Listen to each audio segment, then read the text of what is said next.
Hello, everyone. I just want to make a brief overview of week two of the course, which focuses on Thomas Nagel's essay, which I guess is entitled Death, but really, I don't even know if that was meant to be the title.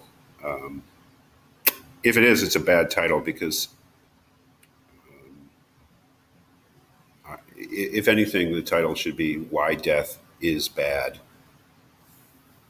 And especially if we're going to get more specific, why death is bad for the one who dies. And to be even more specific, to ruin the title completely, it should be why death is at least sometimes bad for the one who dies.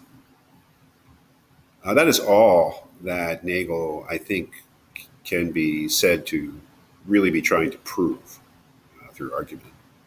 That is, that there are at least some cases, and they're probably the majority of the cases, but there are at least some cases in which it makes plenty of sense to say when somebody dies that something bad happened to them.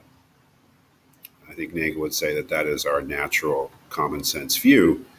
But if we had do a serious reading of Epicurus, then that natural common sense view is disrupted because Epicurus's conclusion is that death is nothing to us. It's neither good nor bad. So to say when somebody dies that something bad happened to them is always absurd, according to Epicurus. So we know that that's what Nagel is trying to prove. And then the question is just how does he mean to prove it? Well, that's what the essays are for.